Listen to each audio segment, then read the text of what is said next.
2020년 5월 7일 3교시 네모천사와 함께하는 국어 수업 힘차게 출발해 보겠습니다. 자, 오늘 선생님과 함께 수업할 학습 목표는 지난 시간에 여러분 컨셉맨으로 학습 목표 분석을 할 때 설득 전략이라는 용어가 나왔었죠. 그 설득 전략에 어떤 종류가 있는지 알아보고 짧은 글을 선생님과 함께 읽으면서 그 글에 설득 전략이 어떻게 사용되는지를 살펴보도록 하겠습니다. 자, 여러분, 석가탄신일 어린이날 휴일 잘 보냈습니까? 공휴일 2번 빠지는 바람에 선생님 수업 오랜만이죠? 선생님 수업, 선생님 목소리 오랜만에 들을 것 같은데, 자, 오랜만에 하는 수업이니까 여러분 또 힘내서 힘차게 해보도록 합시다. 자, 교과서 191쪽에 영상 먼저 보도록 하겠습니다. 봉사활동을 마치고 집에 돌아가던 이슬이와 하늘이가 골목길에서 쓰레기 무단 투기를 금지하는 경고문을 보게 되는데 쓰레기 무단 투기 금지, 적발시 100만 원 이하 과태료. 100만 원? 당신의 소중한 양심, 어떻게 버릴 수 있나요? 맞아. 내 양심은 버릴 수 없지. 자, 191쪽에 있는 이 그림은 둘 다 다른 사람을 설득하기 위해서 붙여놓은 설득문이 되겠지요. 누군가를 설득하기 위해서 왼쪽과 오른쪽 그림이 사용하고 있는 설득 전략이 다르다고 볼 수 있습니다. 자, 어떻게 다를까요? 여러분 191쪽에 먼저 답을 쓰고 선생님 설명을 듣도록 합니다. 자, 두 사람이 지금 읽고 있는 글을 보면 왼쪽은 쓰레기 무단 투기 금지하고는 적발시 100만 원 이하 과태료라고 했어요. 쓰레기를 버리게 됐는데 걸리면 100만 원 내야 된다. 그러면은 이 보는 사람이 헉 100만 원 하고 충격을 딱 받으면서 아 나한테 100만 원이 있나 이 100만 원 내가 어떻게 감당하나 100만 원 감당할 지금 경제적 상황이 안 돼. 그리고 100만 원을 과태료로 내기 너무 아까워. 그러니까 나는 쓰레기를 버리지 말아야겠다. 이렇게 이성적으로 논리적으로 생각하게 되죠. 그래서 이 왼쪽의 설득문은 이성에 호소하는 이성적 설득 전략을 사용한다고 볼 수 있어요. 자, 그런데 오른쪽은 당신의 소중한 양심 어떻게 버릴 수 있나요? 라고 하면서 거울을 딱 붙여놨어요. 그러니까 자기 모습을 자기가 이렇게 직접 쳐다보면서 이 쓰레기를 버리는 자신의 모습을 직접 네 눈으로 보라는 거죠. 그러면서 네가 지금 버리는 것은 쓰레기가 아니라 너의 양심이라는 거예요. 이거는 이 쓰레기를 버리려고 하는 사람의 죄책감에 호소하는 거죠. 이거는 뭐 100만 원이 어쩌다 뭐 이런 어떤 논리적인 것보다는 이 사람의 죄책감에 호소하는 양심에 호소하는 감성적인 방법이라 볼 수 있어요. 그래서 왼쪽은 이성적 설득 전략, 오른쪽은 감성적 설득 전략을 사용하고 있는 거죠. 이거를 정리하면 다음과 같겠죠. 두 경고문 가운데에 왼쪽은 이성적으로 설득하는 방법. 그래서 이 과태료의 양을 구체적으로 제시해서 설득하고 있다는 거고, 오른쪽은 양심에 호소하는 방법. 그래서 죄책감을 떠오르게 하는 감성적 설득 전략이라는 거. 예, 이렇게 두 가지 방법이 이성과 감성으로 성격이 아예 다르기 때문에 이 둘 중에 어느 쪽이 더 설득력이 있다라고 이야기하기에는 어렵다. 이성적인 사람은 왼쪽 방법, 감성적인 사람은 오른쪽 방법이 더 와닿을 것이다는 내용입니다. 자, 그러면 이 설득 전략에 어떤 방법들이 있는지 한번 살펴보도록 할게요. 설득 전략에는 크게 세 가지 방법이 있어요. 첫째, 이성적 설득인데 논리적 근거를 들어 말하는 이의 주장을 뒷받침하는 전략이죠. 연역이나 귀납 같은 논증 방법, 통계 자료, 자신의 경험, 다른 사람의 말 등을 활용하여 설득력을 높이는 방법입니다. 첫 번째 이성적 설득 전략을 골든 서클로 정리를 해볼게요. 여러분 요거는 선생님이 첨부 파일 해놓을 테니까 프린트 해가지고 정리를 해도 되고 교과서 빈 여백에 이 골든 파일을 손으로 그려서 여러분이 교과서 내용을 이렇게 골든 파일로 정리를 해 놓으시면 됩니다. 자, 책을 보면서 같이 정리를 해볼게요. 일단 무엇? 이성적 전략이죠. 자, 이성적 설득 전략은 일단 어떻게 하는 것이다. 방금 읽은 내용을 여기다가 정리를 해 놓으면 됩니다. 이성적 설득 전략은 일단 논리적인 근거가 중요하다 했어요. 논리적인 근거를 들어서 상대방을 설득하는 방법인데 이 논리적인 근거는 연역 또는 귀납과 같은 논증 방법을 사용한다 했어요. 그래서 3단 논법이나 아니면 구체적 사례를 많이 가져와서 주장을 펴는 거죠. 그리고 통계 자료를 쓸 수 있다 했어요. 이 통계 자료도 사람의 논리, 이성을 설득할 수 있는 또 구체적인 근거가 되잖아요. 그리고 이거 내가 해봤어. 내가 직접 경험한 거야. 예, 경험한 내용을 이야기할 때도 논리적 근거가 됩니다. 그리고 다른 사람의 말, 네, 누가 이야기를 했다. 특히 그 사람이 믿을 수 있는 사람이면은 훨씬 더 이성에 설득할 수 있는 방법이 되겠죠. 자, 이렇게 하는 이유가 뭐겠습니까? 여러분, 우리가 이 골든서클에서 제일 중요한 게 이유라고 배웠었죠. 자, 이렇게 이성적으로 설득하는 이유는 바로 다른 사람의 듣는 이의 행동을 뭐 하기 위해서? 변화시키기 위해서겠죠. 자, 두 번째 방법은 감정적 설득인데요. 감정에 호소해서 듣는 이의 마음을 사로잡는 전략이에요. 유머를 사용하여 즐거움을 주거나 이러면 사람 마음이 활짝 열리겠죠. 공포심을 자극하여 문제점을 강조하거나 두려운 마음을 들게 되면 사람들이 훨씬 집중하고 그것을 해야 되겠다는 어떤 압박감을 느낄 수가 있죠. 그리고 듣는 이의 욕망, 동정심 같은 감정을 불러일으켜서 설득력을 높이는 방법입니다. 자, 두 번째는 감성적 설득 전략이었죠. 감성적 설득 전략은 방법, how. 예, 방법은 어떻게 하더라? 자, 여러분 그 책에 글을 읽으면서 그대로 넣으시면 돼요. 자, 유머를 사용합니다. 하하하하 웃다 보면 마음이 활짝 열리잖아요. 그래서 즐거움을 주게 되면 상대편이 마음을 활짝 열고 내가 하는 말에 설득될 수 있는 가능성이 있습니다. 그리고 공포심을 자극하는 거죠. 위협, 두려움을 주는 거예요. 이 공포심을 통해서 이거 꼭 해야 된다. 이거를 어기면은 뭐 어떻게 된다. 이런 식으로 문제점을 강조할 수 있습니다. 그리고 욕망을 자극하는 거예요. 넌 이걸 통해 뭘 성취할 수 있어. 그리고 동정심, 불쌍하게 보이는 거죠. 그래서 이런 감정을 불러일으켰을 때 어떤 효과가 있겠습니까? 왜? 감성적 설득 전략을 왜 사용하는 걸까요? 감성에 호소하여서 듣는 이의 마음을 사로잡는 거예요. 마음을 사로잡는 거죠. 자, 요즘 사람들은 다산 말을 잘 듣지 않아요. 그래서 누군가의 마음을 얻기가 쉽지 않거든요. 그런데 유머를 사용하거나 이런 감성적인 전략을 사용하면 상대편의 마음을 사로잡을 수 있습니다. 세 번째, 인성적 설득은 말하는 이의 사람 됨됨이를 바탕으로 해서 전하는 말에 신뢰를 주는 전략을 말해요. 말하는 이가 전문적이고 또 도덕적이고 사회적이라는 것들을 바탕으로 해서 이 사람이 하는 말이 믿을만 하다는 것을 통해서 신뢰를 주는 전략이죠. 자, 마지막 세 번째, 인성적 설득 전략을 볼까요? 인성적 설득 전략은 자, 여러분 이거를 보지만 마시고 여러분 책에 빈 여백에다가 골든서클 이렇게 그려가지고 적어 넣으세요. 인성적 설득을 어떻게 하는 겁니까? 자, 말하는 이의 전문성, 전문가가 하는 말이다. 어떤 분야의 전문가들, 그리고 도덕성, 이 사람의 도덕성이 아주 높다. 사람들에게 신뢰를 받고 존경받는, 덕망을 받는 그런 사람이다. 그리고 사회성, 사회적으로 이 사람의 지위가 어떠어떠하다. 이런 것들을 통해서 믿을 만한 사람이다라는 거를 이야기하는 거죠. 믿을 만한.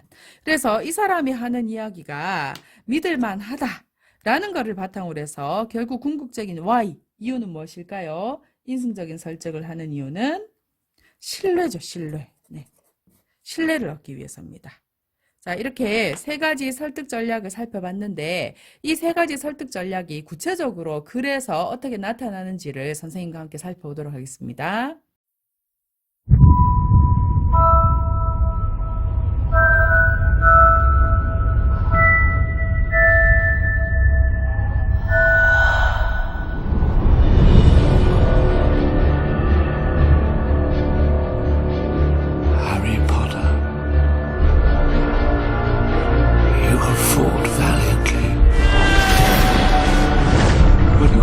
your friends to die for you rather than face me yourself.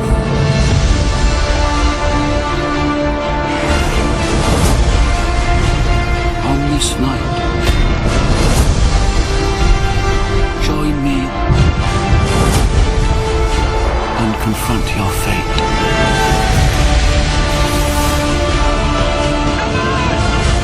We can end this. I never wanted any of you to die for me.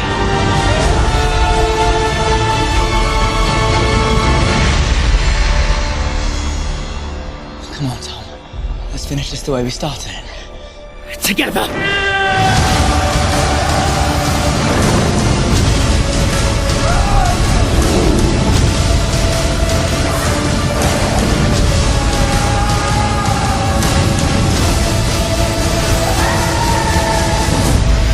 Only I can live forever.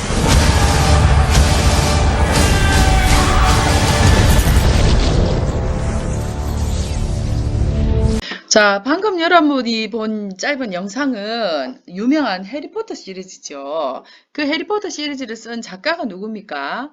조앤 K 롤링이잖아요. 네, 이 사람이 이제 이 해리포터 시리즈 유명해진 다음에 하버드 대학 그 졸업식에서 졸업 연설을 했거든요. 그 연설을 간단하게 정리해 놓은 글이 세상을 바꾸는 실패와 상상력이라는 글인데요. 이 글을 선생님과 함께 읽어보면서 이 글에 이 조앤이 어떤 설득 전략을 사용했는지 한번 살펴보도록 하겠습니다. 이거는 이 이성적, 감성적, 인성적 세 가지 설득 전략이 어떻게 쓰이는 것인가에 대한 구체적인 사례를 여러분께 이해시키기 위해서 함께 읽는 글인데요. 요거는 교과서에 없기 때문에 여러분들이 개학해서 등교 개학해서 학교를 오게 되면 선생님이 프린트해서 나눠주도록 하겠습니다. 우선 제게 이런 특별한 시간을 주신 대학교 측에 감사하다는 말씀을 드리고 싶습니다. 오늘 졸업생 여러분 앞에서 무슨 이야기를 해야 할지 고민을 많이 했습니다. 그래서 대학교를 졸업하던 당시에 제가 느꼈던 감정은 무엇인지, 졸업 이후 지금에 이르기까지 제가 얻은 교훈은 무엇인지 곰곰이 생각해 보았습니다. 그리고 두 가지 답을 얻었습니다. 저는 더 큰 세상으로 나아가는 출발점에 서 있는 여러분에게 실패가 주는 혜택과 상상력의 중요성을 말씀드리고 싶습니다. 자, 이제부터 조앤이 이 글을 읽는 또는 자신의 연설을 듣는 사람들에게 이 두 가지 주제에 대해서 이야기한다 했어요. 그러면 이 두 가지 주제가 조앤이 설득하고 싶은 두 가지 주제가 되겠지요. 이 두 가지 주제를 효과적으로 잘 전달하기 위해서 어떤 설득 전략을 쓰고 있는지 여러분 잘 보시기 바랍니다. 제가 여러분 나이 때 가장 두려워했던 것은 실패였습니다. 그런데 대학을 졸업한 후 7년 동안 저는 계속 실패만 했습니다. 결혼 생활이 짧게 끝났고 번듯한 직장을 다닌 것도 아니어서 경제적으로 매우 어려웠습니다. 어떤 기준으로 보더라도 실패한 사람이었지요. 당시에는 이러한 암흑과도 같은 터널을 얼마나 오랫동안 가야 끝이 날지 전혀 알 수 없었습니다. 터널 끝에 한 줄기 빛이 들기를 바랄 뿐이었지만 현실은 녹록지 않았습니다. 자, 실패에 대한 이야기를 하기 위해서 자신의 경험을 이야기하고 있어요. 결혼 생활 짧게 끝났다는 얘기는 이혼을 했다는 얘기죠. 그리고 직장도 없었다는 얘기고 경제적으로 돈도 없었다는 얘기예요. 이렇게 자기의 경험을 솔직하게 털어놓으면 이거를 보는 사람들이 마음이 열리겠죠. 그리고 자기가 잘났다는 이야기를 하는 게 아니라 자기의 이런 약하고 어려운 점들을 공개하는 거니까 보는 사람들이 거부감이나 부담감을 가지지 않을 수 있어요. 자, 이런 것들은 무슨 전략이 되겠습니까? 그렇죠. 감성적 설득 전략에 해당하겠죠. 듣는 사람의 마음에 화자의 진솔한 경험담을 통해서 공감을 유발하고 청중과의 거리를 좁히는 거죠. 감성적 설득 전략이 사용되고 있습니다. 그런데도 저는 왜 실패가 주는 혜택을 말하려고 할까요? 그것은 이러한 실패를 경험하면서 삶의 군더더기를 없앨 수 있었기 때문입니다. 연이은 실패로 제게 남은 것은 많지 않았지만 사랑하는 딸과 낡은 타자기 그리고 어떤 아이디어가 있었습니다. 저는 실패한 제 자신을 있는 그대로 받아들이고 저에게 가장 중요한 단 한 가지 일에 에너지를 모두 쏟기 시작했습니다. 그렇게 저는 실패를 주춧돌 삼아 그 위에 제 삶을 다시 튼튼하게 지을 수 있었습니다. 자, 조에는 이 실패를 아주 극복을 잘했나 봐요. 이 실패를 통해서 좌절하고 낭망하고 그냥 주저앉아 버린 게 아니라 오히려 이거를 통해서 큰 깨달음을 얻었네요. 그러니까 본인이 이 실패를 통해서 혜택을 얻은 거죠. 삶의 군더더기가 없어졌다는 거예요. 그전에는 막 여러 가지 쓸데없는 것들을 주렁주렁 달고 다니면서 살다가 진짜 하고 싶었던 한 가지 일에 단순하게 딱 올인할 수 있었던 거죠. 그 밖에 다른 필요 없는 것들은 다 버릴 수 있는 그런 지혜를 주었다라는 거예요. 이거를 그냥 다른 사람이 하는 말은 어디서 가져와서 하는 얘기가 아니고 자신의 실제 겪었던 경험을 통해서 이야기하니까 듣는 사람에게 훨씬 설득력 있게 다가가겠죠. 실패는 또한 다른 곳에서 배울 수 없었던 제 자신을 알게 해주었습니다. 실패를 딛고 일어나는 과정에서 제가 생각보다 성실하고 의지가 강하며 제 주변에 보석보다 훨씬 더 값진 사람들이 있다는 것을 알게 되었습니다. 자, 만약에 실패하지 않고 성공만 했다면 내가 얼마나 강한지를 알 수 있는 기회가 없었겠죠. 그래서 조회는 실패를 통해서 두 번째, 자기 자신을 좀 더 알 수 있었다는 거예요.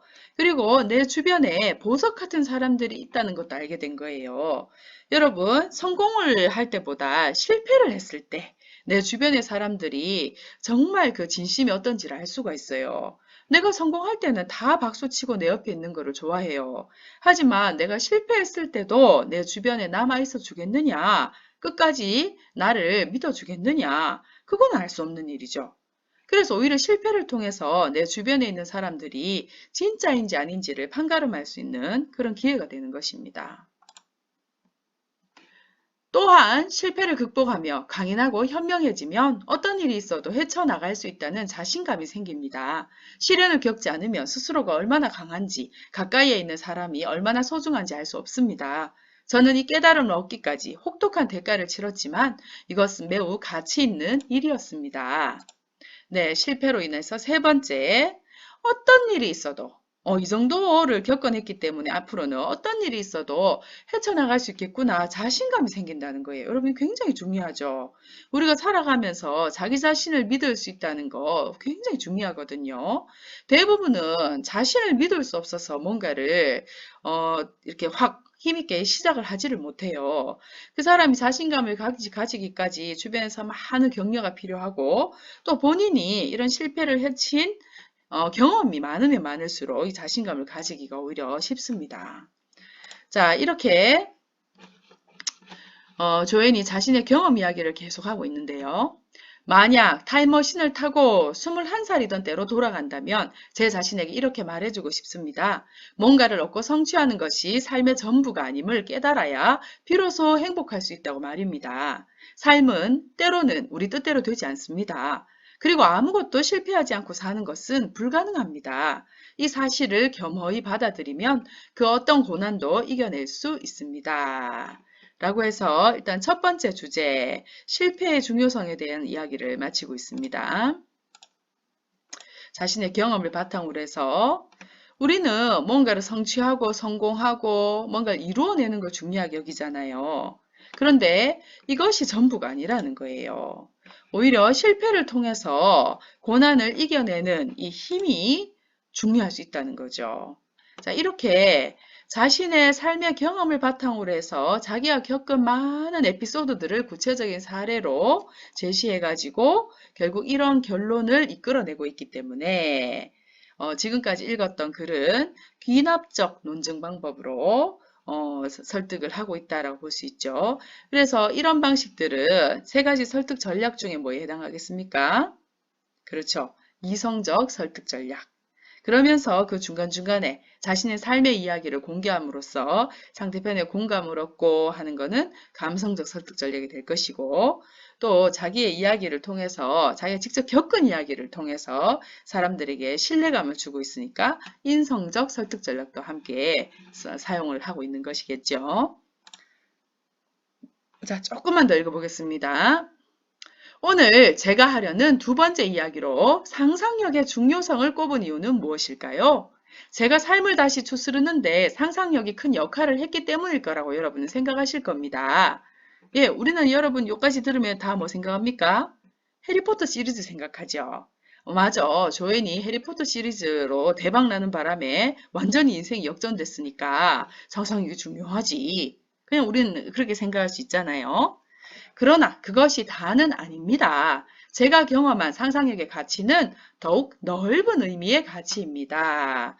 라고 해서 이 독자들이 또는 청중들이 이 상상하는 거를 생각하는 거를 지금 벗어나고 있어요. 그래서 그러면 그 넓은 의미가 뭐가 있지? 이렇게 궁금증을 가지게 만들고 있습니다. 대학을 졸업하고 얼마 안 돼요. 저는 런던에 있는 국제사면위원회 본부의 연구부서에서 일하면서 생활을 벌고 점심시간에는 짬을 내어 소설을 썼습니다. 이곳에서 일하는 수천 명의 직원들은 위기에 처한 생명을 구하고 속박당한 사람들에게 자유를 되찾아주는 일을 하고 있었습니다. 그들은 편안하고 안정된 삶이 보장되어 있는데도 자신들이 알지도 못하고 평생 만날 일도 없을 사람들을 구하려고 애를 썼습니다. 저는 여기에서 일하는 동안 우리가 직접 경험하지 않은 타인의 아픔에 공감하게 하는 상상력의 힘을 느낄 수 있었습니다. 자, 조앤이 어떻게 상상력을 중요하게 여기게 됐고 그 상상력을 키우게 됐는지 바로 자신의 경험에서 구체적 사례를 들고 있어요. 국제사면위원회에서 일하면서 내가 직접 겪어보지도 않은 아픔에 공감하고 그들을 위해서 막 애쓰는 이 사람들을 통해서 내가 겪어보지 않았지만 그것을 상상할 수 있는 힘, 이것이 우리 사회를 이끌어가는 데 굉장히 중요한 힘이구나 하는 걸 깨달은 거죠. 자, 이렇게 자신의 경험을 바탕으로 해서 상상력이 중요하다는 것을 논리적으로 제시하고 있죠. 그렇죠. 이성적 설득 전략을 쓰고 있는 거죠. 우리는 누구나 자신뿐만이 아니라 타인의 삶에 영향을 줄 수 있습니다. 졸업생 여러분은 훌륭한 교육을 받았기 때문에 짊어진 책임도 남다르다고 봅니다. 여러분은 힘없는 사람들을 자신과 같이 여기고 어려움에 처해 있는 사람들의 삶을 상상하는 힘을 가지세요. 자, 여기에서 보면 이 졸업생들이 훌륭한 교육을 받았다라고 이렇게 치켜 세워주고 있죠. 그러면서 너희들이 훌륭한 교육을 받았기 때문에 너희들은 이 사회의 훌륭한 엘리트들이야. 그래서 너희들이 져야 될 책임도 남달라.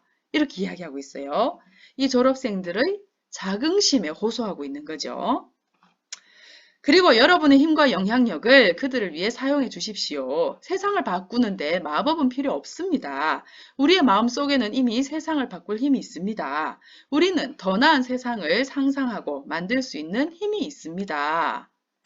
자, 라고 해서 방금 선생님 이야기한 것처럼 자긍심을 자극을 해서 감성적 설득 전략 사용하고 있죠. 그리고 타인의 아픔과 상황에 공감하는 것을 통해서 상상력을 기를 수 있다. 이거는 청중의 동정심을 불러일으키는 감성적 설득 전략이라고 볼 수 있겠습니다. 자, 그리고 마지막으로 세상을 상상하고 만들 수 있는 힘이 이미 여러분의 마음속에 있다라고 했잖아요. 이거는 더 나은 세상을 만들고 싶다는 욕망을 자극을 하고 있다. 그래서 역시 감성적 설득 전략이라고 볼 수 있겠지요. 자, 마지막입니다. 내일이 오고 여러분이 오늘 저의 말을 단 한마디도 기억하지 못하더라도 고대 로마의 현인이었던 세네카의 말만큼은 꼭 기억하길 바랍니다. 이야기에서는 이야기의 길이가 긴 것이 중요한 게 아니라 내용이 얼마나 중요한 것인지가 중요하다. 우리의 인생도 마찬가지다. 여러분은 내면이 충만한 삶을 살기를 기원합니다. 감사합니다. 라고 연설을 마치고 있어요. 자, 여기에서 사용된 설득 전략은 뭐겠습니까? 고대 로마의 현인 세네카의 말을 인용을 해서 자신의 이야기를 뒷받침하고 있잖아요. 그러면 이 사람이 유명하면 유명한 만큼 자신의 이야기에 설득력이 부여되겠죠. 이거는 명사의 명언을 이용하여서 신뢰도를 높이고 여운을 남긴다. 이거는 인성적 설득 전략이 되겠습니다. 이거 선생님 오타예요. 인성적 설득 전략. 자, 이렇게 세 가지 설득 전략이 구체적으로 사용되는 사례를 살펴봤습니다. 자, 여러분, 드디어 숙제를 내겠습니다. 우리 교과서 192쪽에서 193쪽, 그리고 218에서 221쪽, 이렇게, 지문이 이렇게 떨어져 있지만, 요게 한 지문입니다. 요거를 선생님이 듣기 파일을 지금 첨부를 해놨어요. 그 구글 클래스룸에 듣기 파일을 여러분이 듣고, 요 내용을 요약을 하는 겁니다. 여러분 듣기는요, 한번 지나가면 그만이에요. 그래서 그냥 메모하지 않고 들으면 그냥 휙 지나가 버리면은 내가 그거를 기억하지 못하면 끝이거든요. 그래서 요거를 들으면서 요약을 잘 해야 되는데 4분할 집중 듣기라고 해서 이 글이 꽤 길기 때문에 여러분이 처음 끝까지를 다 듣고 요약하기에는 좀 부담이 될 것 같아요. 그래서 선생님이 이렇게 이 글을 네 부분으로 나누겠습니다. 그래서 여기 위에다가 쪽수를 적어 놓을 테니까 여러분이 이 네 부분 중에 한 부분만을 집중해서 듣고 요약 정리를 하시고 나머지 세 부분은 그날 편하게 들으시면 됩니다. 단 파일을 처음부터 끝까지 다 들어야겠죠. 네, 파일을 다 듣되 이 네 개 중에 하나만 골라서 요약을 하시면 됩니다. 이게 숙제예요. 선생님 저는 네 가지 다 하고 싶은데요. 환영입니다. 예, 네 가지 다 요약하고 싶은 사람은 얼마든지 해도 됩니다. 2개 해도 되고 3개 해도 되고 예, 선생님이 출석 체크는 요 한 부분만 예, 하나만 요약이 돼 있으면 출석 체크 인정하는 걸로 하겠습니다. 이 파일을 듣고 여러분이 내용을 미리 요약 정리를 해와야 다음 시간에 선생님 수업을 들을 수가 있습니다. 꼭 예, 이 내용을 듣고 요약해서 오늘 숙제 잘 제출하시기 바랍니다. 오늘 수고했습니다. 끝!